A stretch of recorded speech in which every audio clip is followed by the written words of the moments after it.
Hello guys. आज हम शुरू करने वाले हैं हमारा सीएमए फाउंडेशन का पेपर नंबर 2, जो कुछ भी है fundamentals of financials and the cost accounting.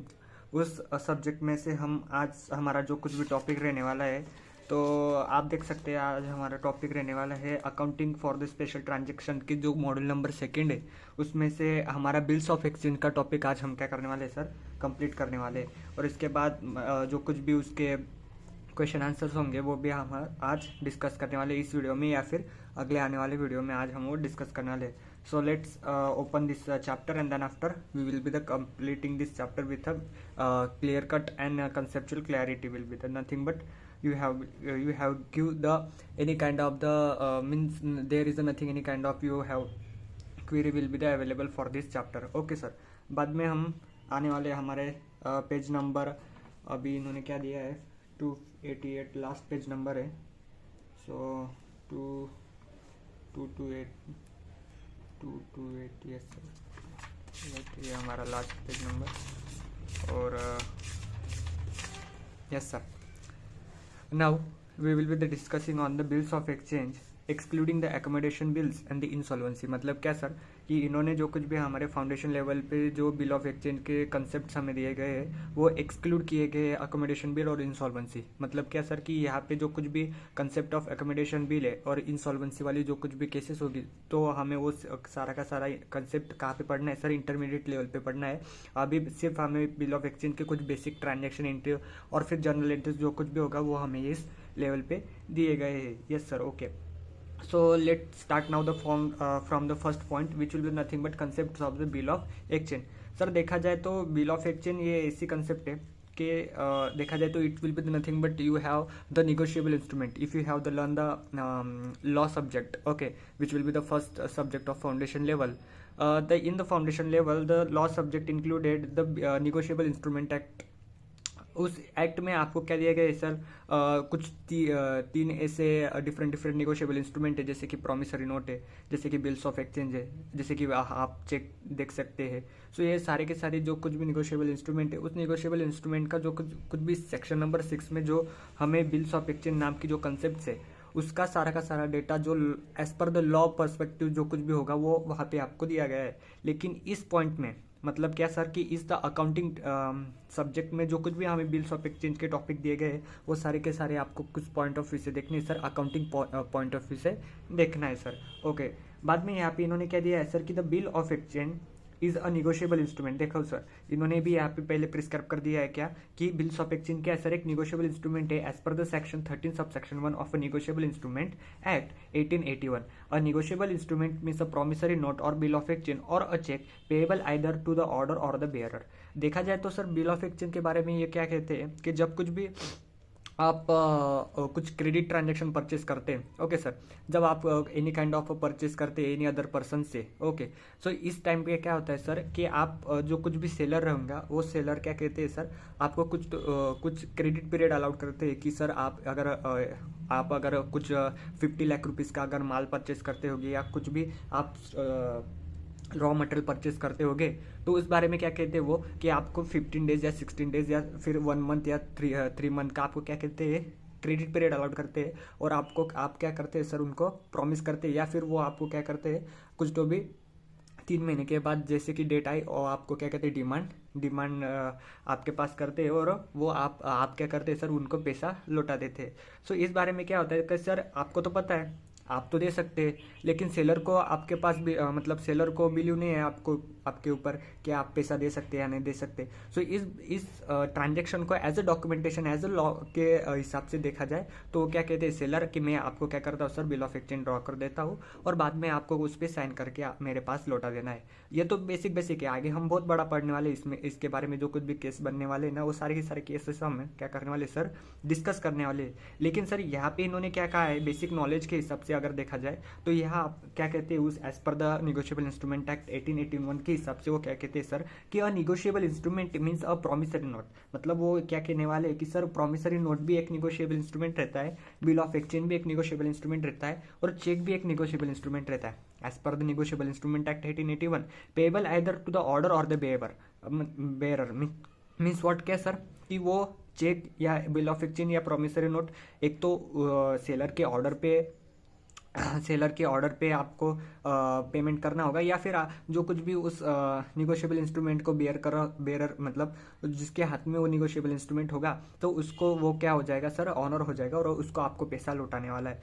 तो सिर्फ ये बेसिक नॉलेज है। तो देखा जाए तो आगे क्या करते हैं सर कि according to section 5 of negotiable instrument act 1881, a bill of exchange is an the instrument. क्या है सर, वो बिल ऑफ एक्सचेंज क्या है सर, एक बार का एक इंस्ट्रूमेंट है। ऐसा कुछ तो भी हथियार या फिर ऐसा कुछ तो भी इंस्ट्रूमेंट है इन अ रिटर्निंग, मतलब हाथ से लिखा हुआ कुछ तो भी आपने पेज पर जो कुछ भी लिखा होगा, कंटेनिंग द अनकंडीशनल ऑर्डर। देखिए सर वो क्या कहते हैं कि आपका तो वो क्या है, बिल ऑफ एक्सचेंज एक इंस्ट्रूमेंट है। ओके, बिल ऑफ एक्सचेंज क्या है सर, इंस्ट्रूमेंट है। एज पर निगोशिएबल इंस्ट्रूमेंट एक्ट के हिसाब से वो उन्होंने क्या दिया है सर, आपको बिल ऑफ एक्सचेंज की डेफिनेशन दी है।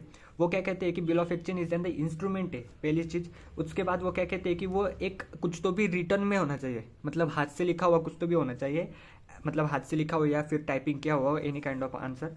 आफ्टरवर्ड वो क्या कहते हैं सर कि वो अनकंडीशनल ऑर्डर है। मतलब क्या सर कि उस बिल ऑफ एक्सचेंज में आपको कुछ तो भी कंडीशन नहीं लगाई हुई होगी कि आपने ऐसा किया फिर तो आपको पैसा देना पड़ेगा, ऐसा कुछ भी नहीं। अनकंडीशनल है सर। अनकंडीशनल मतलब उसका हम देखने वाले हैं उसका पूरा का पूरा। और बाद में वो क्या कहते हैं, signed by the maker and directed to the certain person to pay the certain sum of money to the order of a certain person और the bearer of instrument. So firstly we will be discussing this definition and one by one we will be completing the concept. Okay sir. So सबसे पहले हम क्या लिखने वाले हैं sir, सबसे पहले हम लिखने वाले हैं कि डेफिनेशन ऑफ, हम यहाँ पे क्या करने वाले हैं या फिर हम क्या करते हैं, कंसेप्ट लिखते हैं। Okay, concept of bill of exchange as पर what is a name of this act, negotiable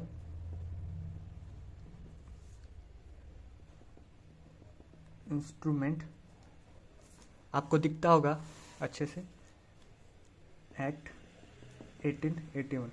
सो हम वन बाय वन क्या करने वाले सर, इस वर्ड को तोड़ने वाले, जो कुछ भी यहाँ पे डेफिनेशन इन्होंने दी है उस वर्ड्स को क्या करने वाले सर, हम वन बाय वन तोड़ने वाले। सो देखा जाए तो इन्होंने क्या कहा है, देखो कि अ bill of exchange okay, a bill of exchange क्या है sir, a bill of exchange is an the what, instrument है। ये क्या है सर, इंस्ट्रूमेंट है।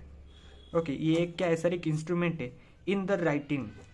मतलब क्या होने वाला है सर, आपको ये writing. Okay, and the containing the unconditional order, मतलब इसमें भी क्या होने वाला है सर, अनकंडीशनल। क्या sir, unconditional order sign by maker. ये जो कुछ भी डॉक्यूमेंट होने वाला है सर, ये कौन साइन करने वाला है, साइन बाय मेकर। और वो जो कुछ भी साइन करने वाला है मेकर, जब साइन करके देगा, so directed to the certain person to pay the certain sum of money. मतलब क्या करने वाले है कि जो कुछ भी मेकर होगा, उस मेकर को साइन करके जब वो देगा, साइन बाय द मेकर और डायरेक्टेड द सर्टेन पर्सन, मतलब इस पर्सन को, मतलब एक तो पर्सन को आप क्या करने वाले सर, एक तो क्या करने वाले यहाँ पे सर्टेन पर्सन को आपको पे करना होगा सर्टेन सम ऑफ मनी, मतलब कुछ भी सर्टेन मनी आपको प्रिस्क्राइब की होगी वो आपको पेमेंट करना होगा, या फिर ऑर्डर और to the order of the certain person और the bearer of this instrument. और किसके पर्सन के ऑर्डर पे आपको पेमेंट करना होगा या फिर बेयरर ऑफ दैट इंस्ट्रूमेंट। ऐसा कुछ तो भी बेसिक इन्होंने डेफिनेशन दी है। तो आपको डेफिनेशन तो अंडरस्टैंड हुई होगी कि वन बाय वन लर्न करने की ऐसी कुछ भी डिफिकल्ट टास्क नहीं है। देखा जाए तो इसमें भी MCQ बनता है in the case of the, अगर आपका लॉ का पेपर होगा, या फिर लॉ के पेपर में आपको एक बेसिक क्वेश्चन भी बन सकता है कि आपको ये पूरा की पूरी क्या करने वाले हैं सर, वो डेफिनेशन आपको दे देने वाले हैं और आपको पता करना होगा कि ये डेफिनेशन किसके बारे में कहने वाले। क्योंकि आपको देखा जाए तो आपके लॉ में आपका अगर निगोशिएबल इंस्ट्रूमेंट एक्ट अगर कंप्लीट हो गया होगा तो आपने देखा होगा कि सर प्रॉमिसरी नोट का जो कुछ भी डेफिनेशन है, ओके, और वो बिल ऑफ एक्सचेंज का जो कुछ भी डेफिनेशन है वो सिमिलर टाइप ऑफ डेफिनेशन है, लेकिन सिर्फ इन्होंने कुछ तो भी वर्ड्स चेंज करने के बाद वो डेफिनेशन ही चेंज हो जाती है। जैसे कि यहाँ पे अनकंडीशनल ऑर्डर है और बाद में यहाँ पे साइन बाय मेकर है और एक्सेट्रा। ठीक है सर, बढ़िया। तो ये तो हमें बेसिक नॉलेज ले लिया है। ओके, अभी बिल ऑफ एक्सचेंज के बारे में तो थोड़ा बहुत तो हमें पता चल गया है। अभी यहाँ पे इसके बारे में हम क्या करने वाले, सर डिस्कस करने वाले, एक केस लेने वाले, और उस केस के बारे में आपको क्या करना है सर, पता कर लेना है क्या है, मतलब आपको अंडरस्टैंड हो जाएगा कि बिल ऑफ एक्सचेंज की बेसिक कंसेप्ट क्या है। ठीक है sir. So elements of bill of exchange हम देख लेते हैं। जैसे कि हमने देखा कि यहाँ पे essential element of bill of exchange. Okay, आज अभी देखा जाए तो यहाँ पे भी क्वेश्चन एमसीक्यू बन सकता है। अगर थ्योरी क्वेश्चन बनता होगा तो आपको क्या करने वाले हैं कि आपको 4 ऑप्शन देंगे। 4 ऑप्शन में आपको बिल ऑफ एक्सचेंज के सारे इसेंशियल एलिमेंट्स दिए जाएंगे, और आपको पता करना है कि जो कुछ भी इसेंशियल एलिमेंट्स है, या फिर जो मतलब आपको बिल ऑफ एक्सचेंज के जो कुछ भी इसेंशियल एलिमेंट्स 4 है, उसमें से 4 में से ये कुछ भी होगा ना सर, इसमें से 1 बिल ऑफ एक्सचेंज के आपको इसेंशियल एलिमेंट उस ए बी सी में से कुछ भी दिया जाएगा, और बाद में सारे बाकी के ए बी या फिर डी जो कुछ भी ऑप्शन होगा वो अलग लेवल के दिए जाएंगे, और जो कुछ भी सी ऑप्शन होगा तो वो आपको इसेंशियल, एज ए एग्जाम्पल देख रहा हूँ कि ऐसा नहीं होगा, ए बी सी में से कौन सा भी आ सकता है। और आपको पता करना होगा कि sir which of the following are the essential elements of the bill of exchange, और आपको पता करना होगा कि सर जो कुछ भी आपको A B C D option में से जो कुछ भी करेक्ट आंसर होगा आपको टिक करना है। Okay sir. सो ऐसा कुछ भी बेसिक यहाँ पे दिया है। जैसे कि हमने देखा कि इट्स अंडर इंस्ट्रूमेंट, हमने पहले देख लिया हमारी डेफिनेशन में कि सर बिल ऑफ एक्सचेंज क्या है सर, इंस्ट्रूमेंट है। देखा जाए तो आपको देख सकता है यहाँ पे, देखिए यहाँ पे इन्होंने पहले ही कहा है, मतलब ये जो डेफिनेशन है सर, उस डेफिनेशन का बाइफर्गेशन, मतलब वो एक वर्ड यहाँ पे क्या है एज अ इसेंशियल एलिमेंट के तरह से उन्होंने एक्सप्रेस किया है। तो यहाँ पे इन्होंने जैसा कहा था कि बिल ऑफ एक्सचेंज क्या है सर, इंस्ट्रूमेंट है। तो यहाँ पे क्या कहते हैं sir, it must be the instrument in the writing में कुछ तो भी इंस्ट्रूमेंट होना चाहिए सर। ये क्या कहते हैं कि it must be containing the unconditional order. क्या सर, इन्होंने क्या कहा है, अनकंडीशनल ऑर्डर, मतलब आपको कुछ भी कंडीशन यहाँ पे अटैच नहीं करनी कि सर बारिश होगी तो ही आपको पैसा मिलेगा, या फिर कुछ भी एनी काइंड ऑफ कंडीशन होगी तो वो कंडीशन आपको अटैच नहीं करनी है। जैसा कि आपने सिर्फ पीरियड अटैच किया है कि सर 3 मंथ के बाद आपको पैसा देना है, या फिर 60 डेज के बाद आपको पैसे देना है, या फिर जो कुछ भी कंडीशन मतलब जो कुछ भी टाइम पीरियड इन्होंने अलॉट किया होगा तो आपको कर देना है। लेकिन आप ऐसा नहीं कह सकते कि 3 मंथ्स के बाद अगर बारिश होगी तो ही आपको पैसा पेमेंट करना है। ऐसा कुछ कंडीशन यहाँ पे अटैच नहीं होगा सर, आपको अनकंडीशनल एक ऑर्डर मिलेगा। बाद में वो क्या कहते हैं कि साइन बाय मेकर। अभी मेकर कौन होता है, ओके, और बाद में पार्टीज कैसी होती है, तो वो बाद में आपको ये पॉइंट क्या होगा सर, कवर हो जाएगा। तो फिर अभी तो मैं इस पॉइंट को होल्ड करके रखता हूँ। बाद में क्या कहते हैं सर कि it must be the draw on a specific person. अभी देखिएगा, अभी ये ड्रॉ का मतलब क्या है सर, स्पेसिफिक पर्सन का मतलब क्या है, ये भी हम आगे जाके जो कुछ भी पार्टीज ऑफ यहाँ पे दिया है ना, parties of bill of exchange, उसके बारे में आपको बाद में डिस्कस करते होंगे। बाद में यहाँ पे क्या करते हैं सर, वो क्या देखते हैं कि there must be an the order to pay a specific sum of money. देखिएगा सर, इन्होंने क्या कहा है कि आपको स्पेसिफिक सम ऑफ मनी देना है, मतलब आपको ऐसा नहीं देना है कि 10,000 प्लस 10% ऑफ इंटरेस्ट, ऐसा कुछ भी लिख के नहीं देना है सर। या फिर आपको ऐसा नहीं लिखना है कि sir at the point of the after the 3 months जो कुछ भी उस परचेज प्राइस, मतलब जो कुछ भी आपने मटेरियल परचेज किया है उसकी प्राइस जो कुछ भी होगी 3 मंथ बाद वो आपको पेमेंट करना है। ऐसा कुछ लिखा हुआ नहीं होगा सर, आपको एज इट इज़ क्या करना है, आपको एज इट इज़ आपकी अमाउंट जो कुछ भी होगी, मतलब जब आप बिल ऑफ एक्सचेंज बनाएंगे तब उस पॉइंट ऑफ टाइम पे जब वो मटेरियल की प्राइस जो होगी 10,000 20,000 50,000 या फिर जो कुछ भी हो, तो वो सम ऑफ मनी आपको क्या करना है सर, स्पेसिफिक रखना है। ओके सर, वो सम ऑफ मनी आपको क्या करना है, स्पेसिफिक रखना है। ऐसा कुछ भी अनएक्सपेक्टेड कुछ भी आपको वहाँ पे लिखना नहीं है उस अमाउंट के बॉक्स में। ओके, बाद में क्या कहते हैं, इट्स मस्ट बी डेटेड और स्टैम्प्ड। मतलब क्या होगा कि आपको जो कुछ भी आपका जो राइटिंग में लिखा हुआ उस पेपर पे जो कुछ भी डेट होगी वो डेट, और उस डेट मतलब उस डेट तो आपको स्पेसिफिकली मेंशन तो करना है, बिकॉज ऑफ वहाँ पे तो हमें पता है कि आपको डेज के बारे में अभी हम केस लेंगे ना, तो वहाँ पे आपको पूरा का पूरा कंसेप्ट क्लियर हो जाएगा कि what is concept of the bill of exchange. तो वहाँ पे आपको डेट भी मेंशन करनी है, और आपको क्या करना है, बियरर द रेवेन्यू स्टैम्प। अभी ये भी होल्ड करके रखता हूँ, और बाद में ये भी पॉइंट होल्ड करके। Now let we discuss about the concept of bill of exchange. तो यहाँ पे मैं बिल ऑफ एक्सचेंज का नाम लिख लेता हूँ, बिल ऑफ एक्सचेंज। ठीक है सर, बिल ऑफ एक्सचेंज ऐसा मैंने क्या किया सर, लिख लिया।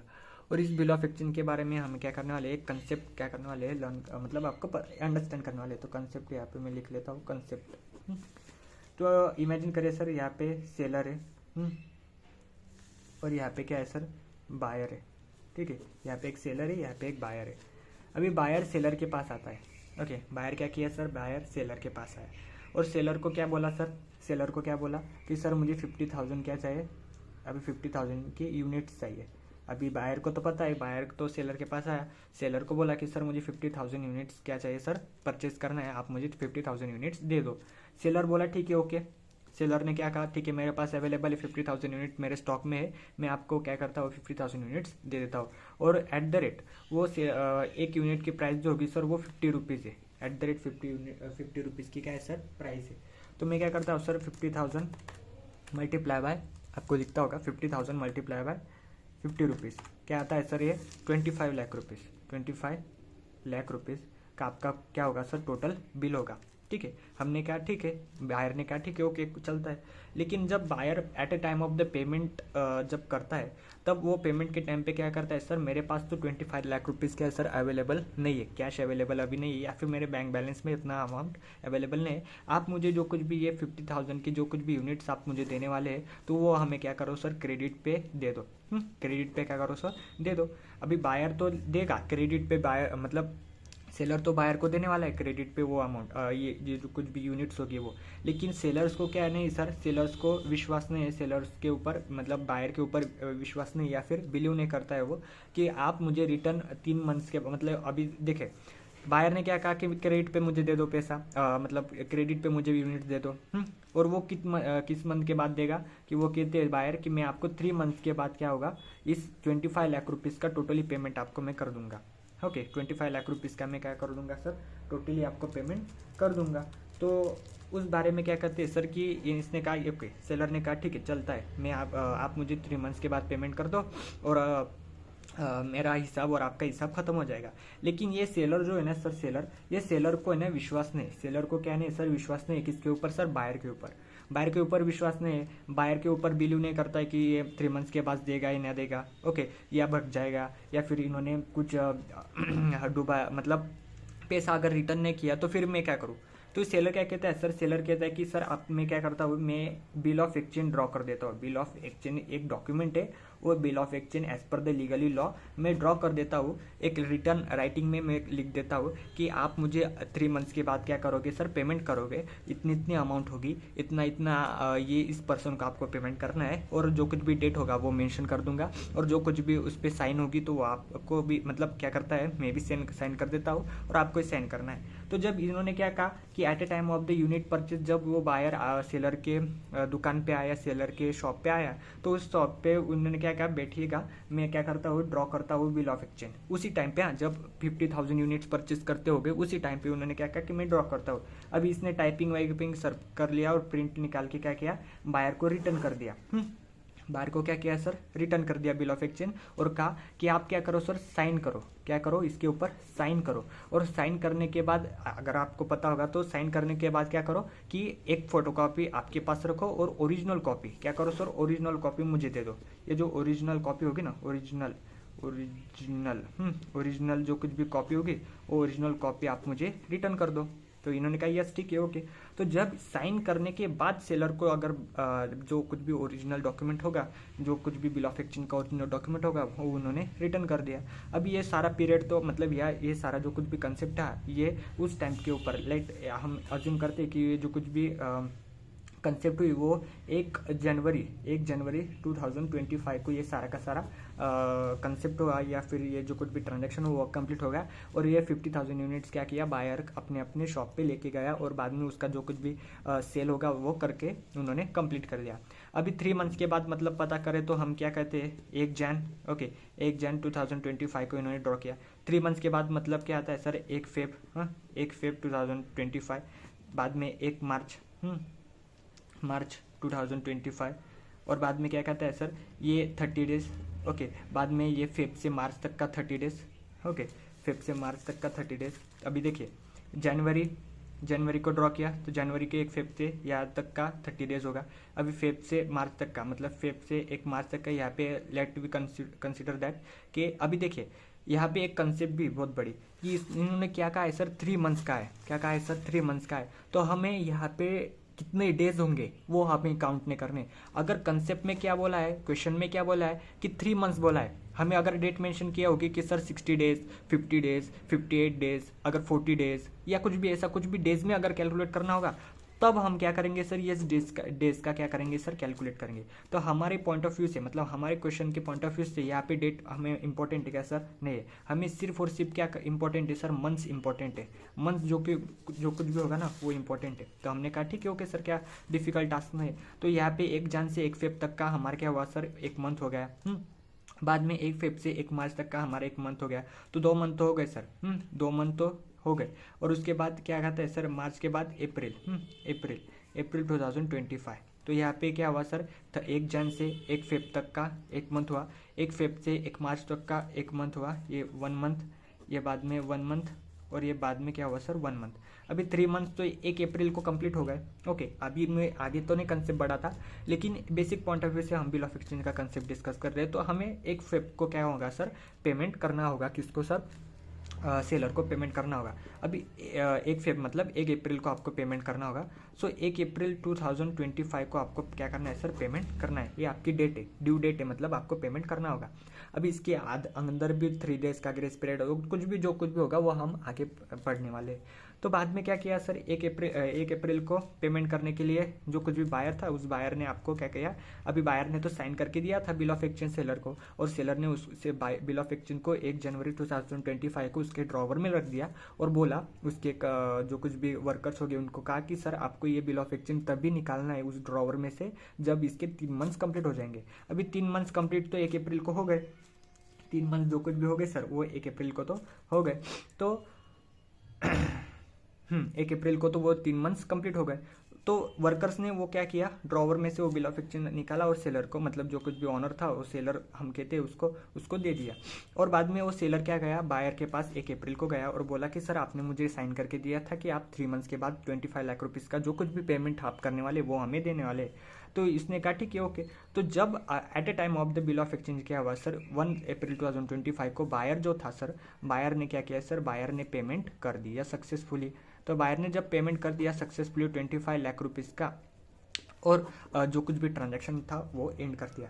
सो अल्टीमेटली इस कंसेप्ट में हमें क्या पता चला सर, कि जो कुछ भी बिल ऑफ एक्सचेंज था वो पॉइंट ऑफ व्यू कब, मतलब वो इशू कब होता है, ओके, और उसका कंसेप्ट क्या है, और फिर उसका वर्किंग क्या है उस इंस्ट्रूमेंट का। तो इंस्ट्रूमेंट का ये वर्किंग है कि जो कुछ भी बिलीव था ना, मतलब जो कुछ भी विश्वास था ना, वो विश्वास का उन्होंने क्या किया, मतलब सेलर के पास भी एक लीगल डॉक्यूमेंट तैयार हो गया एज पर द निगोशिएबल इंस्ट्रूमेंट, और बायर ने भी क्या किया सर, उसका प्रॉमिस कंप्लीट करने के बाद, मतलब 3 मंथ्स के बाद पेमेंट कंप्लीट कर दिया। सो ये बेसिक कंसेप्ट था बिल ऑफ एक्सचेंज का। अभी इसमें से कुछ आपने ड्रॉ किया होगा तो अच्छी बात है, अगर नहीं भी किया होगा तो कुछ डिफिकल्ट टास्क नहीं है, सिर्फ आपको पता होना चाहिए कि बिल ऑफ एक्सचेंज के कंसेप्ट क्या है। आगे हम क्या करने वाले सर, आगे हम थोड़ा बहुत डिस्कस करने वाले हैं आपके। अभी देखिएगा सर, अभी बेसिक कंसेप्ट जो कुछ भी parties of bill of exchange है ना, वो सारा का सारा आपको पता चला जाएगा कि parties of bill of exchange, the parties involve the transaction that use the bill of exchange as a mode of settlement are nothing but drawer, drawee and payee. Okay sir, ये 3 चीजें होती है, मतलब आपको पता होना चाहिए सर, एमसीक्यू भी बन सकता है फाउंडेशन लेवल पे कि sir how many parties of in the case of the bill of exchange, की बिल ऑफ एक्सचेंज में कितने पार्टीज होते हैं, जैसे कि ड्रॉवर होता है, ड्रॉवी होता है, पेई होता है, 3 पार्टीज होते हैं सर। अभी हमारे कंसेप्ट में ड्रॉवर कौन है, ड्रॉवी कौन है और पेई कौन है, तो वो 1 बाय 1 हम एज पर the definition of the drawer, drawee और पेई इनके डिस्कस से हमारे कंसेप्ट में बैठते हैं कि नहीं वो देख सकते हैं। जैसे कि इन्होंने क्या कहा है, ड्रॉवर में आपको अगर कंसेप्चुअल नॉलेज, मतलब आपके ऊपर अगर स्पेलिंग की देखिएगा, इन्होंने क्या क्या है, ड्रॉवर मतलब ER, पूरा का पूरा ER, ड्रॉवर में ER है और ड्रॉवी में डबल E है। तो ये बेसिक आपको डिफिकल्टी मतलब फेस कर सकते हैं कि कभी कभी हम क्वेश्चन सॉल्व करते वक्त क्या कहते हैं सर,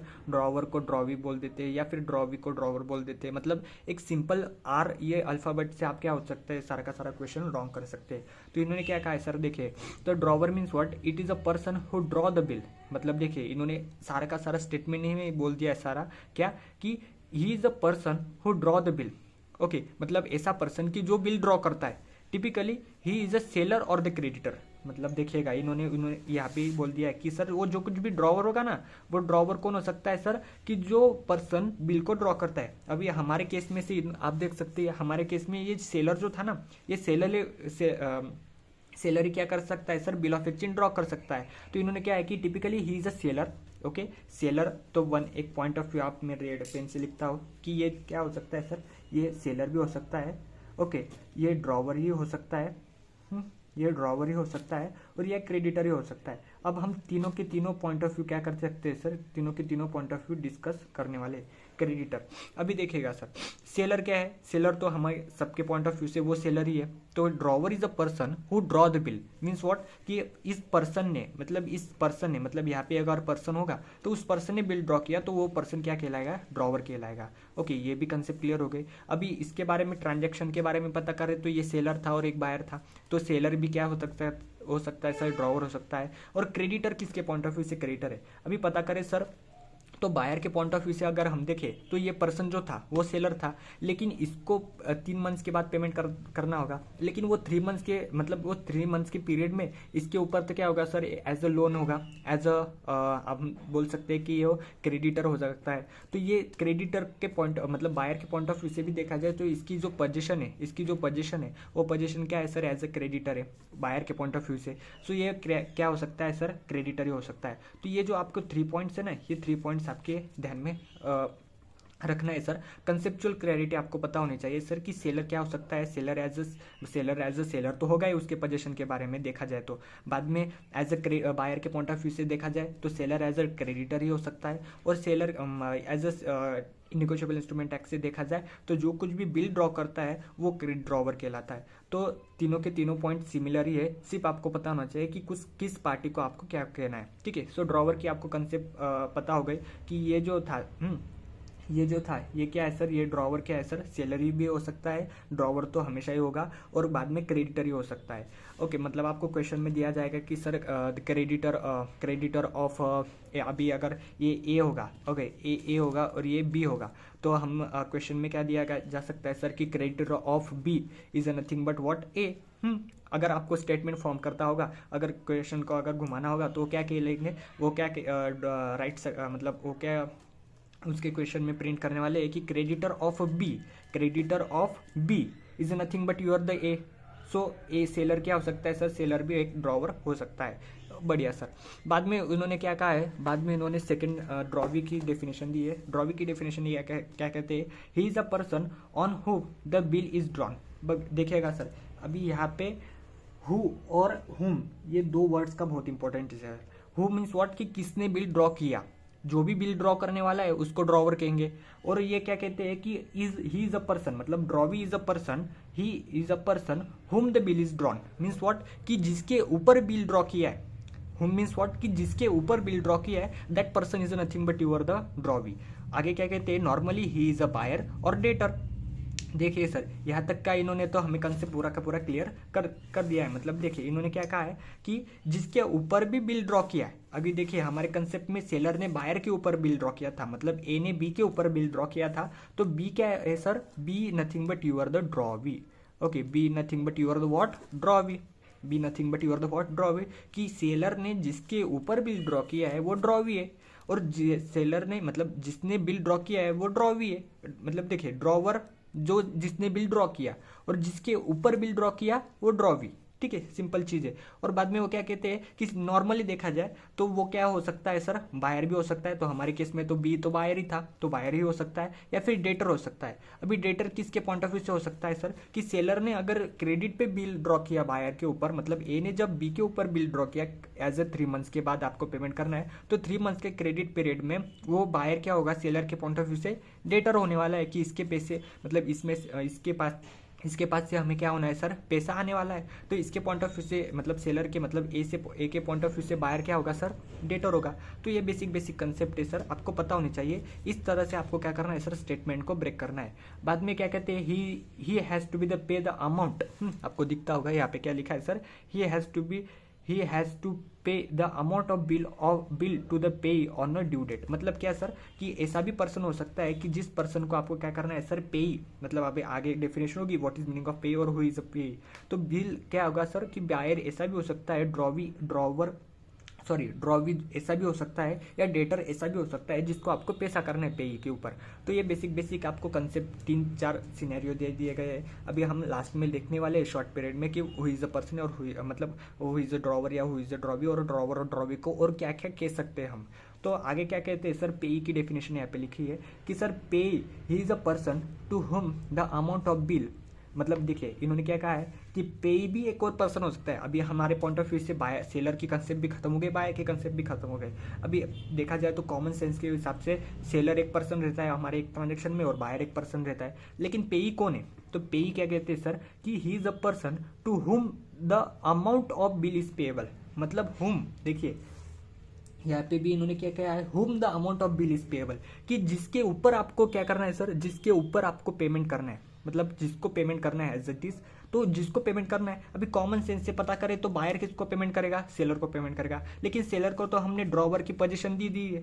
ओके, सेलर को सेलर की पोजीशन है, ड्रॉवर की पोजीशन है, क्रिएटर की पोजीशन है। तो फिर पेई की भी पोजीशन सेलर को ही जाएगी क्या सर? नहीं सर, हर बार सेलर को ही पेई की पोजीशन जाएगी ऐसा नहीं है। क्यों सर? क्योंकि यहाँ पे हमारे as per the negotiable instrument act के अंदर जो कुछ भी इन्होंने कहा है डेफिनेशन में कि आपको certain sum of money payment करना है, यस सर, और टू द ऑर्डर, मतलब किसके ऑर्डर के ऊपर, और टू अ सर्टेन पर्सन और the bearer of that instrument. मतलब क्या, एक तो आपको किसके ऑर्डर के ऊपर पेमेंट करना है, अभी सेलर के ऑर्डर के ऊपर बायर को पेमेंट करना है, और the bearer of that instrument. अभी बेयरर मींस व्हाट, कि ये जो इंस्ट्रूमेंट था ना सर, बिल ऑफ एक्सचेंज का जो कुछ भी इंस्ट्रूमेंट था, वो जिसके हाथ में होगा, वो जिसके हाथ में होगा तो उस पर्सन को आपको पेमेंट करना है। अभी फॉर एग्जांपल क्या हुआ सर कि सेलर ने क्या किया, ये मैंने बोला था ना आपको कि आप सेलर के ड्रॉवर में उस बिल ऑफ एक्सचेंज को रख दिया, तो ये पोजीशन जो था बिल ऑफ एक्सचेंज का वो सेलर के पास ही था। लेकिन क्या हुआ सर आगे कि ये जो बिल ऑफ एक्सचेंज था, वो बिल ऑफ एक्सचेंज क्या हुआ सर, सेलर ने एक सी नाम के पर्सन को दे दिया।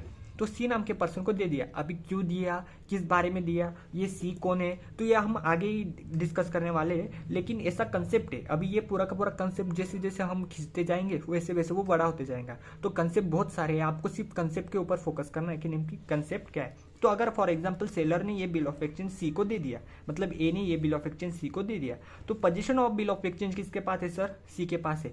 तो 3 मंथ्स के बाद जब बी पेमेंट करेगा तो वो बी पेमेंट ए को नहीं करेगा, वो बी पेमेंट सी को करेगा। क्यों सर? अगर कैसा क्यों है, तो हमारी डेफिनेशन में ही दिया गया है सर कि एक तो ऑर्डर के ऊपर, मतलब सेलर ने ऑर्डर किया बी को, मतलब बायर को, तो बायर पेमेंट कर देगा सेलर को। लेकिन certain person or to bearer of that instrument, ये जो वर्ड है ना sir, bearer of that instrument, आपको दिखता होगा बेयरर ऑफ दैट इंस्ट्रूमेंट। तो ये bearer of the instrument means what, कि ये इंस्ट्रूमेंट जिसके हाथ में भी होगा ना, उसको आपको पेमेंट करना है। अगर सेलर के पास अगर वो इंस्ट्रूमेंट नहीं होगा तो सेलर एलिजिबल ही नहीं है पेमेंट करने के लायक, तो सेलर को पेमेंट ही नहीं करना है। ये सेलर को नहीं पेमेंट करना है, ये बायर के ये सी को पेमेंट करना है, because of bill of exchange किसके हाथ में सर? सी के हाथ में। तो ये सी कौन है, ये सेलर क्या है, और इन्होंने इसको क्यों ट्रांसफर किया, ये बाकी हम अगले क्लास में देखने वाले हैं। तो आगे क्या कहते हैं सर वो, तो हम कंप्लीट करने के बाद ही क्लास को एंड करने की, कि he has to drawer the himself or the creator or the drawer. देखिएगा सर उन्होंने क्या कहा है कि whom the amount of bill is payable, इधर तक तो हमने कंप्लीट कर लिया है। आगे क्या कहते हैं सर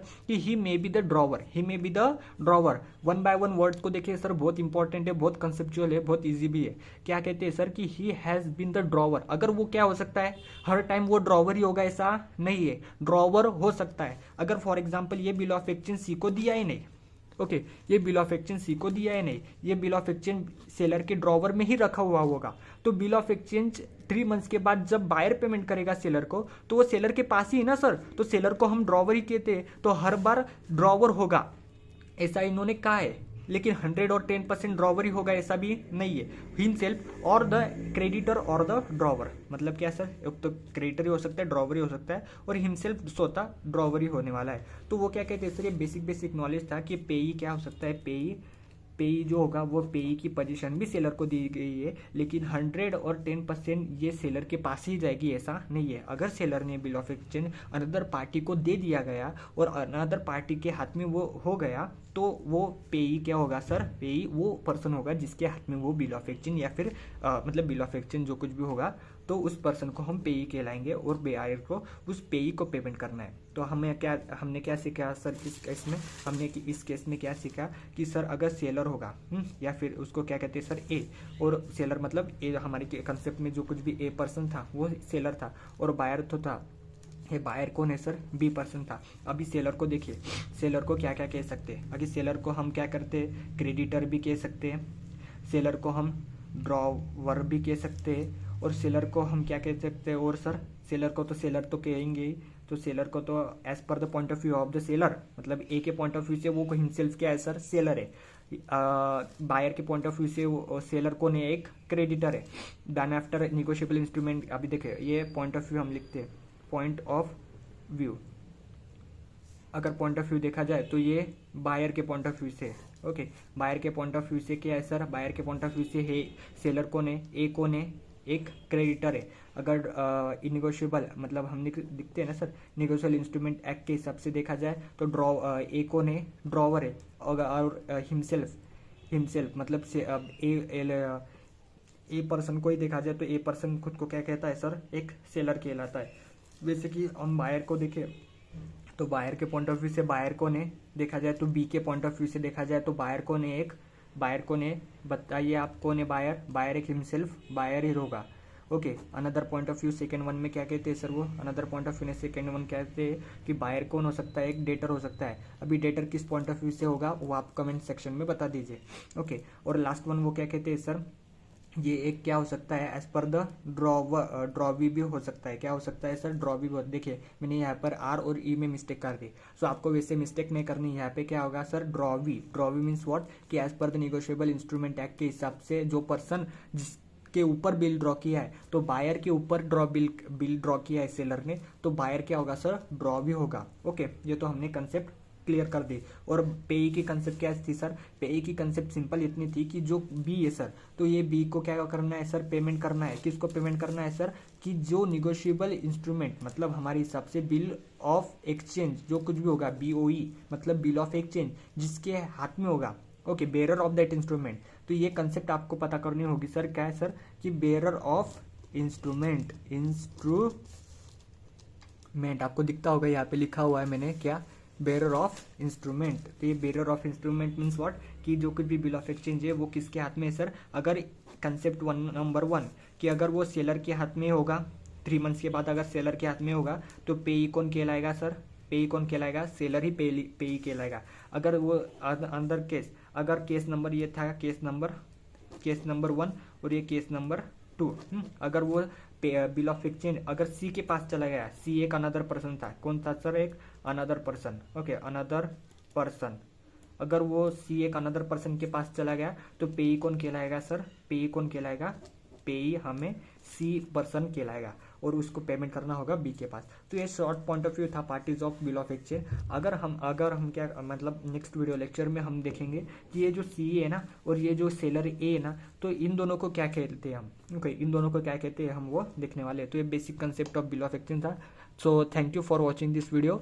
और आपको ये से प्रैक्टिस करनी है और इस प्रैक्टिस के बाद आपको कुछ भी डाउट होगा तो आप कमेंट सेक्शन में वो बता दीजिए, मुझे वो डाउट में सॉल्व कर दूंगा। Thank you.